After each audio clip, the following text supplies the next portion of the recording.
Seorang bapak asuh sekaligus pemilik rumah penampungan anak di Baratajaya, Surabaya, Jawa Timur tega mencabuli dan menyetubuhi anak asuhnya. Mirisnya, aksi bejat tersangka sudah dilakukan sejak 3 tahun lalu dari Januari 2022 hingga Januari 2025.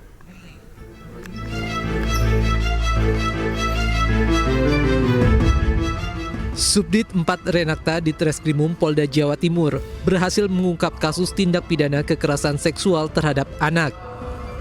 Mirisnya kasus ini dilakukan oleh pemilik panti asuhan berinisial NK terhadap anak asuhnya yang berumur 15 tahun.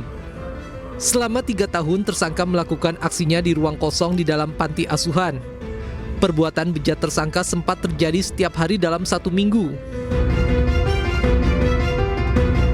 Kejadian tersebut terjadi sejak Januari 2022 dan berulang hingga Januari 2025. Usai melakukan aksi bejatnya, tersangka melakukan ancaman psikis terhadap korban hingga mau melayaninya berulang kali. Kasus ini terungkap setelah korban melapor kepada Unit Konsultasi dan Bantuan Hukum Fakultas Hukum Universitas Airlangga.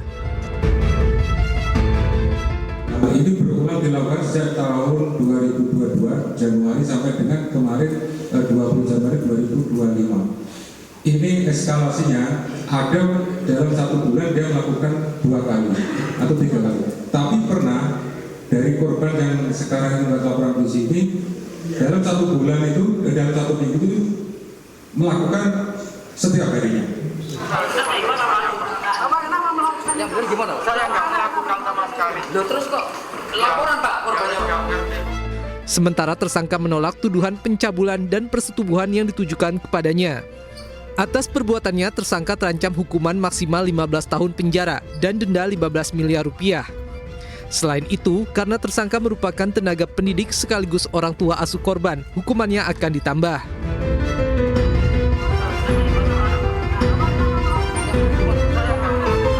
Pemirsa, aksi unjuk rasa pedagang kaki lima di Yogyakarta diwarnai ketegangan antara massa dengan petugas. Dalam aksinya, PKL menuntut agar Pemda transparan dalam pembongkaran dan pengundian lapak pedagang.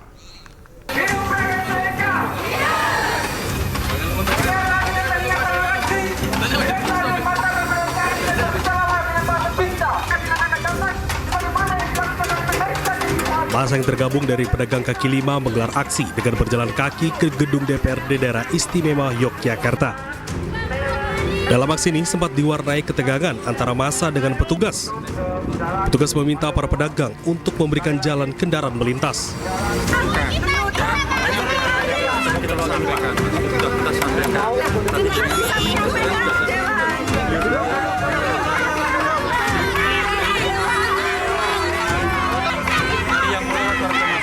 Dalam orasinya, pengunjuk rasa menuntut adanya transparansi terkait relokasi dan melibatkan para PKL dalam mengambil kebijakan. PKL juga memprotes adanya dugaan kecurangan dalam pengundian lapak di tempat relokasi. Teman-teman PKL Teras Malioboro 2 ini tidak pernah sama sekali dilibatkan dalam proses relokasi. Yang artinya itu secara tidak langsung mendalahi aturan dari demokrasi itu sendiri.